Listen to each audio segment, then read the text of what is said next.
Isang mainit na hapon po sa inyo lahat mga kaibigan. Muli po nagbabalik ang Silver Bullet Productions para sa ating 2024 Chairman's Cup. Ang ating pong Chairman's Cup ay binubuo ng 3 dibisyon kung saan makikita po natin mula sa ating pinaka-exciting na division hanggang sa pinakamataas. Dito po 3 million ang distributed guaranteed prize para po sa ating mga kalahok. Sana po ay mag-enjoy kayo. Silipin natin ang ating mga kaganapan. We are here at the Malvar, Batangas. Tutok na!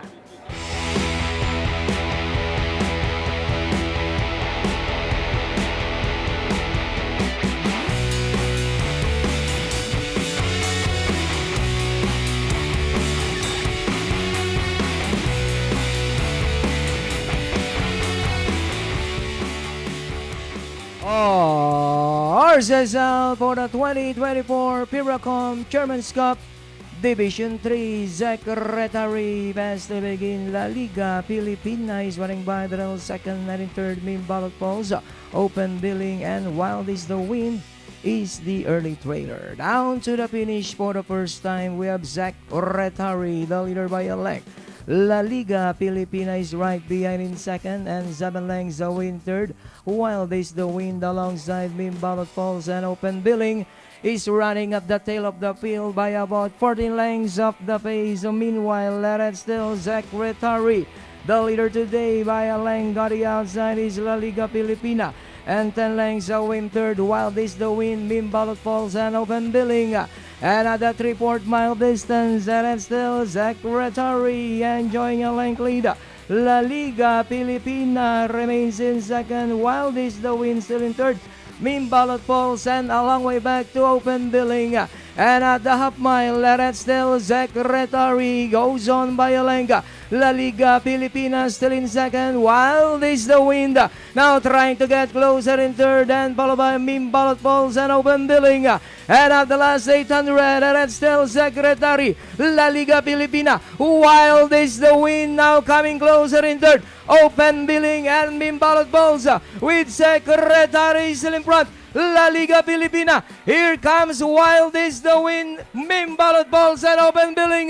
Secretary. Wild is the Wind now to take second. Main Ballot Falls, Open Billing. And it's still Secretary. Wild is the Wind. Main Ballot Falls, Open Billing. As the field turns for Roma with Secretary still in front. Main Ballot Falls are the outside. Open Billing. And it's still Secretary. Main Ballot Falls now moving up, Open Billing, and it's still Secretary. Main Ballot Falls entering the finish line. It's Secretary. Main Ballot Falls close. One is the win. Open Billing.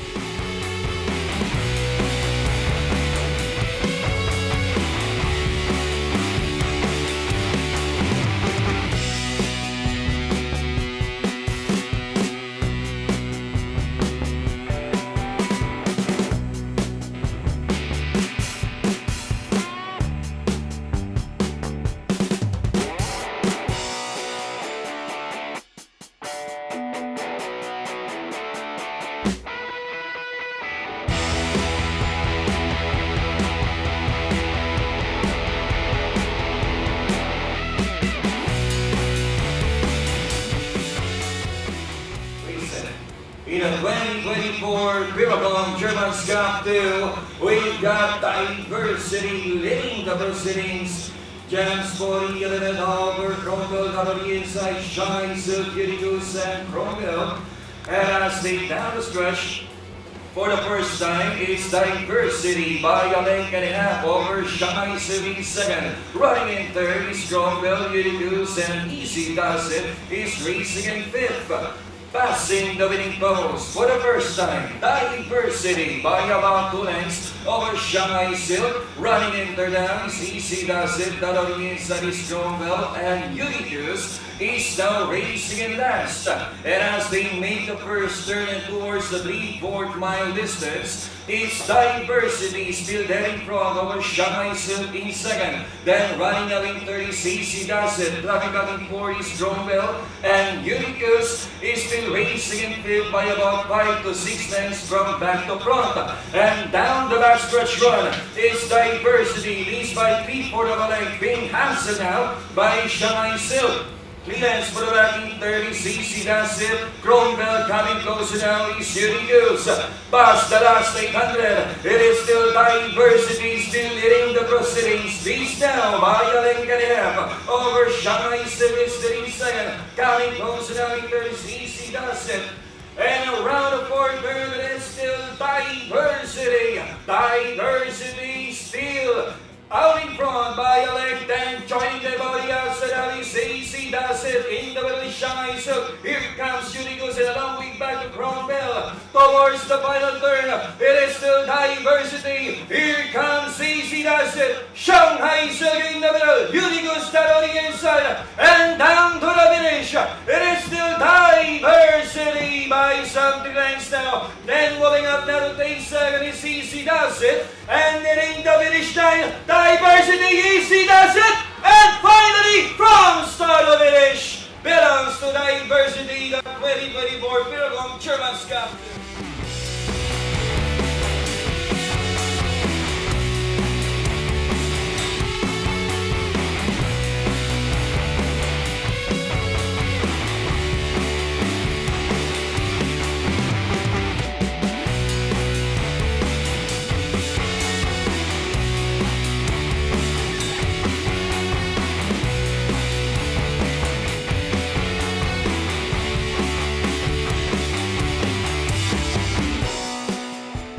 Isang magandang hapon Yeah. po. Alam niyo, napakainit ng mga bakbakan dito. Ganda, Tama po oo. dun sa summer natin. Saka lakas ng benta.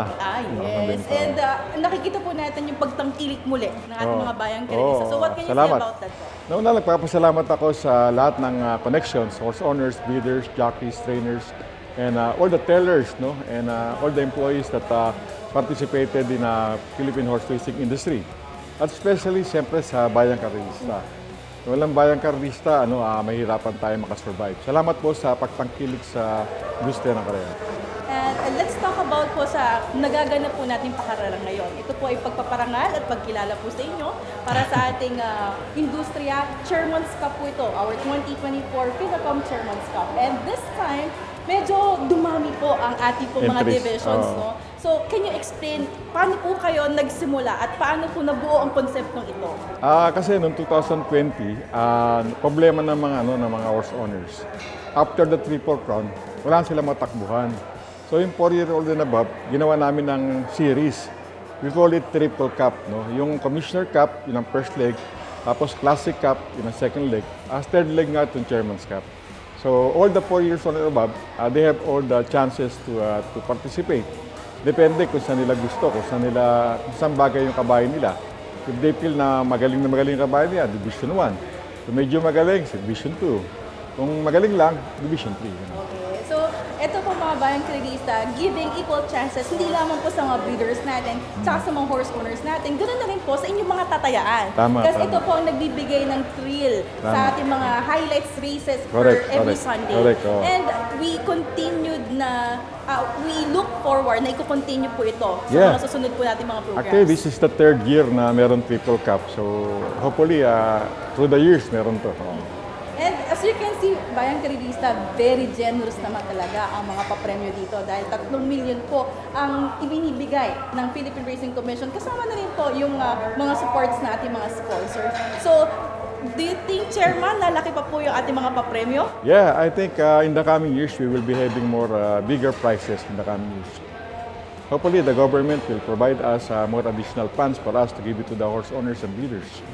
And to help the industry na rin Yeah, po siguro. yeah. Na, ngayon po, nakikita po natin bumabalik na ang sigla at sana muli po sa inyo pong pagsuporta, mas maganda, mas malaki at exciting pa po ang ating mga karera. Now, let's talk about naman po sa mga susunod po nating events because we're entering May and Yeah. through May po dito ng start ng ating 3-year-old Triple Crown. Yeah, So, series na by po May ito. 19, by May 19, we will start the Triple Crown first leg. So, I expect a big number of participants both in the Triple Crown, the Hopeful, and the 3-year-old locally bred stake race. So tatlo rin yun, tatlong classification din. So I expect a bigger volume of participants because as we see, from January up to today, marami mga lumalabas na magaling na 3-year-old. Okay. So yan, Bayang Karilista, konti pa lamang po yan sa mga magaganap next month. Yun po ay it is coming May na. Yeah. At yung ating po mga karilista dyan, meron po kayong program na parang libreng sakay, di ba, kumbaga? Oo, meron, ito po, meron. In cooperation with Metro Manila Turf Yeah, Club. meron. Oo. Saka meron din mga libreng pagkain minsan, libreng t-shirt. Actually sa June 2 meron silang Manila Horsepower, no.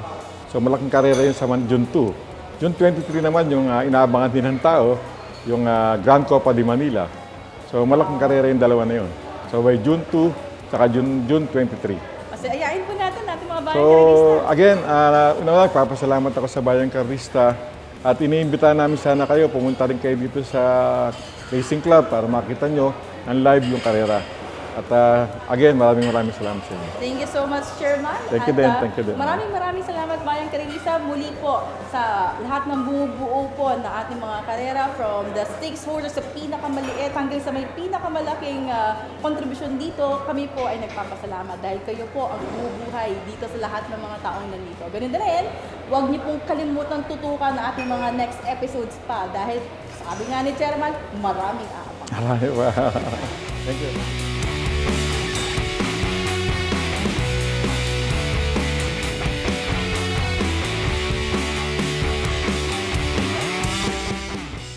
Bayang Karilista, bitayin mo natin ng belated happy birthday ang ating back-to-back winner para sa ating Division 3 and Division 2. Walang iba, your favorite jockey, Jeffrey Zarate. Congratulations on belated happy birthday! Thank you, Leia. Thank you. Alam natin na medyo napalaban na mahabang distansya ang ating jockey ngayon dahil for 2 consecutive na laban mo kanina, parehong 2,000. Pagod ba? Sobra, Leia. Diba? Pero ang galing ng pagkakadala mo, ha? Thank you. So let's start with yung ating Division 3 dito sa Secretary. Alam niyo po ba yung Karilista, kung napanood nyo kanina, napaka-excited nung nangyari doon. Dahil walang ginawa yung mga kalaban kundi maghabol. Habulin talaga itong si Jeffrey Lee. Anyways, Okay. so yung discarded doon, so you know na talagang ikaw ang makukuha ng bandera. So ano ang paano mo kinapa itong karera? So, kasi, Leia, dati ko pa siya nasasakyan nung yung 2-year-old pa siya, kung naalala mo. Sabi ko sa sarili ko, kung paano ko siya ginagawa nung pinapanalo ko siya, ganun lang. Magamat may matulin, kailangan makontrol ko yung kalaban ko na sumunod siya sa akin.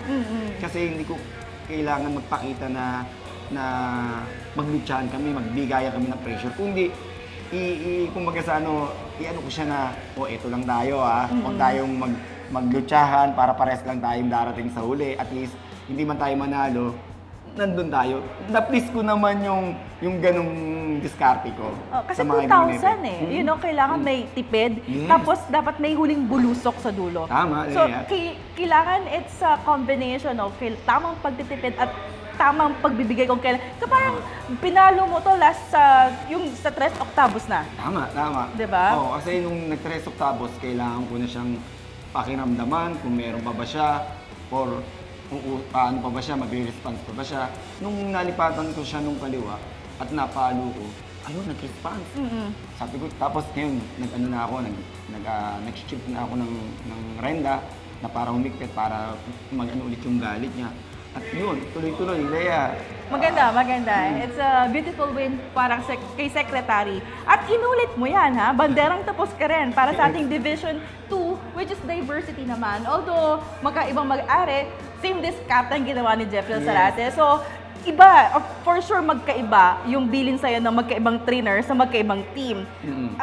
Anong difference nung kabayo na sinakyan mo kanina sa Division 2 at Division 3? Leia, sa totoo lang, hindi na nag-order sa akin yung trainer. Okay. Wala na nag-order sa akin. Kasi alam naman nila kung paano ko dalhin yung kabayo at ang laking tiwala sa akin. Napakasarap lang na magkaroon ng mga trainer na gano'n na malaking tiwala sa'yo na hindi ka nape-pressure. Kasi minsan, nakakadagdag pressure yung trainer na bibilinan ka, alis pa lang, hanggang mabuo yung karera o orderan ka. So nakaka-pressure kasi pagtanong ng kabayo, hindi mo na alam kung yung sinasabi ng trainer, akma doon sa basa niya na mangyayari. So, yung talon, hindi mo alam kung paano pwedeng mahuling kabayo mo. Yes. Pag nahuling kabayo mo, so susundin mo ba si trainer? Tama. So, kaya, yung mga trainer ko na ang inaano ko na, diskarte ko na. Kaya malaking factor talaga kapag Class A jockey, magaling na jockey, ang rerenda sa isang magaling na kabayo. So, may factor talaga. Well, I would like to congratulate with Thank you, that. Leia. Thank you, Very thank good you, thank you, performance thank you. para kay Diversity and Secretary. And Thank you, hopefully, papasok na ang ating Triple Crown, may maipanalo ka at meron kayo masip. Oo, sana. Alam naman natin na ang Triple Crown ang pinakamasarap na karera dito sa bansa natin. Di ba, napakalaki. Pag doon nanalo ka, ang laki ng trips na talagang, nanalo ka ng Triple Crown, di ba? Okay. So, alam mo, basta bayang karerista, pagka may sakay si Jeffrey Sarate, huwag niyong kalimutan, lalo na pag mga stakes races. Yes. Meron ka bang message sa ating mga kaibigan? Lagi-lagi, Leia. Siyempre, uunahin ko na, siyempre, ang Silver Bullet sa ninyo, sa group nyo, na nagbibigay ng saya sa bayang karerista, na talagang binibigyan nyo kami ng ma-interview nyo kami para mapasaya natin ng bayang karerista. And then, syempre, sa mga host owner na nagtitiwala sa akin, si Sir Mikey, si Boss Joseph, si Sir Hermie, si Willie Apan, si Doc Nick Cruz, at syempre sa mga trainer ko, kay Boss Yolo, kay Parin Dante, at sa iba pa. At then sa pamilya ko, of course, syempre sila yung lagi kong bubutihan para sa kanila, di ba?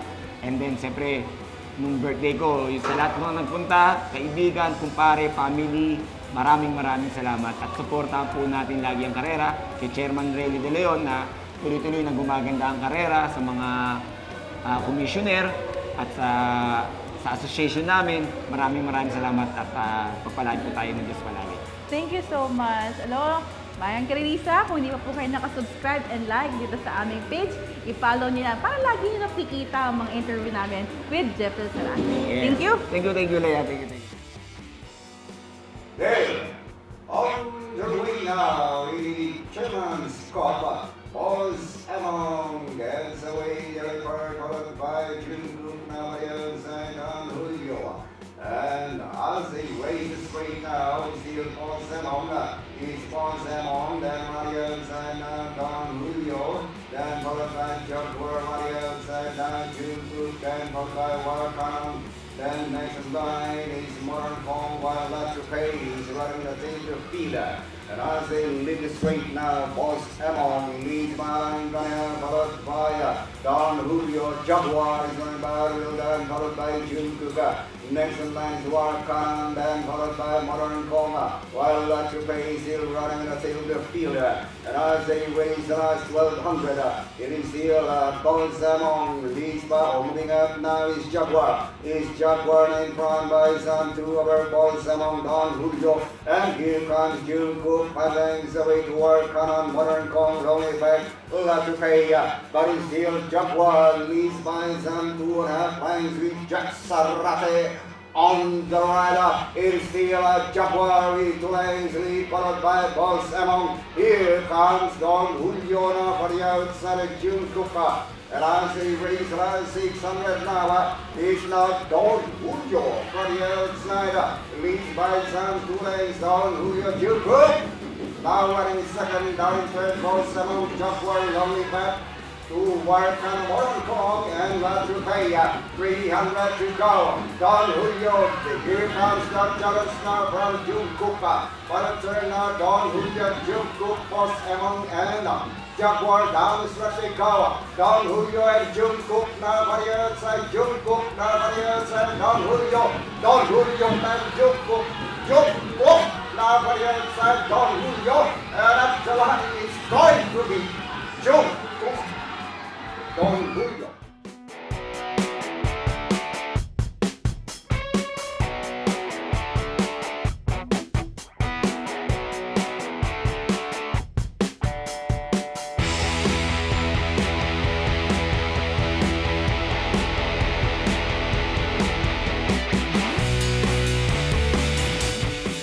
Hello, Bayang Karirisa, allow me to congratulate the winning connection of our Grand Slam winner para sa ating series dahil from the Classic Cup, Commissioner's Cup, and now ang ating pong Chairman's Cup na panalunan po ng same connection, walang iba, Jungkook.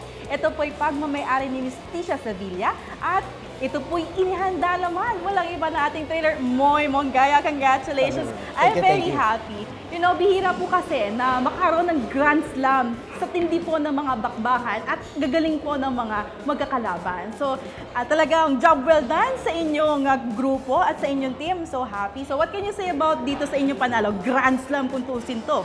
Masaya na nararamdaman namin. And as a trainer, kasi from 1.6, 1.8 down to 2,000, ito po, no, parang in-betweens na ito, wala tayong nakitang tinakbuhan niya na pandouble. So talagang nakaprogram siya para isweep itong itong series na ito. So can you please explain, paano nyo ba ipinoprogram yung magiging takbuhan ni Jungkook?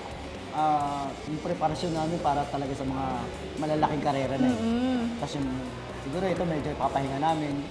Kung may magandang laban, malaking karera na dapat siyang sumali, yun na lang ang sasalian namin.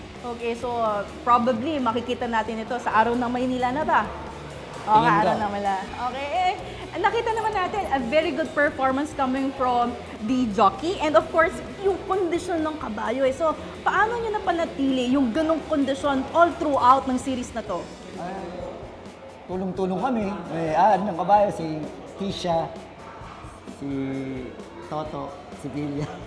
And I'm very curious lang, no? Dahil sobrang init ng panahon, wala ba itong dinadamdam? You know, medyo may feisty yung mga kabayo kapag mainit, diba? Ayaw nila minsan kumali. Kumbaga, masyado silang irritable. Ito bang kabayo to? How do you describe yung character niya? Yung kanyang behavior? Walang nararamdaman na iba.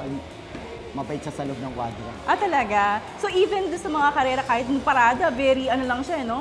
Yung pagdating lang ng laban, tsaka lang siya medyo agresibo. Oo, so doon makikita na talagang ready. Yeah. At yung ganong indication, minsan sinasabi nila at peak yung kondisyon, di ba? Totoo So yun, congratulations and I hope na makita po natin na makakuha ulit ng tropeyo, ha? Sa championship naman, ang kanilang pong kabayong si Jungkook. Bayang Karirisa, allow me to congratulate as well ang isa po sa may-ari. At sila po ay mga bata pa lamang, no? Future horse owner. Walang iba kundi si Mr. James Sevilla. Congratulations. Thank you, ma'am. And I understand, Miss Tisha is your sister. Yes, Okay, so, but alam niyo po mga kababayan, dito po sa industriya natin, bago sa atin na makakita ng mga bata, no? So, I'm happy naman na kahit paano may mga millennials na tayong horse owners and I would like to congratulate your stable. Grand Slam kayo. How do you feel about that? We're actually happy about it. At first, we didn't expect it would reach at that point that we will win. And knowing kalaban mo namin medyo malakas talaga.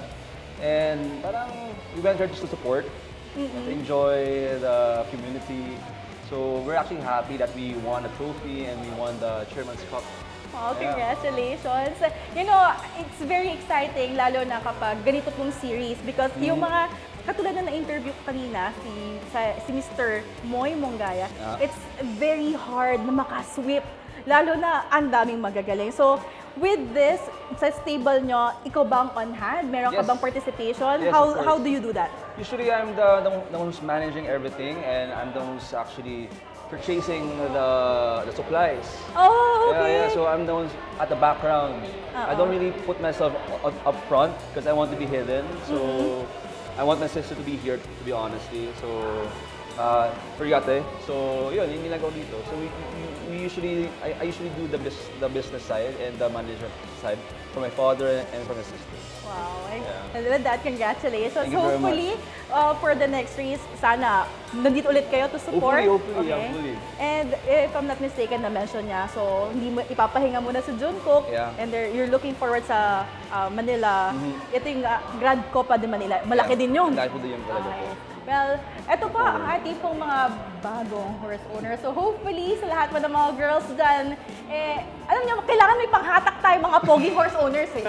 Di ba? Mas millennial din. So, mga bayan Canadians, let's support ang ating mga karera. Thank you sa inyo pong pagsuporta. Congratulations sa inyong Thank you very team. My name is Lucky Lea Forbes. Kami po ang inyong Silver Bullet Production.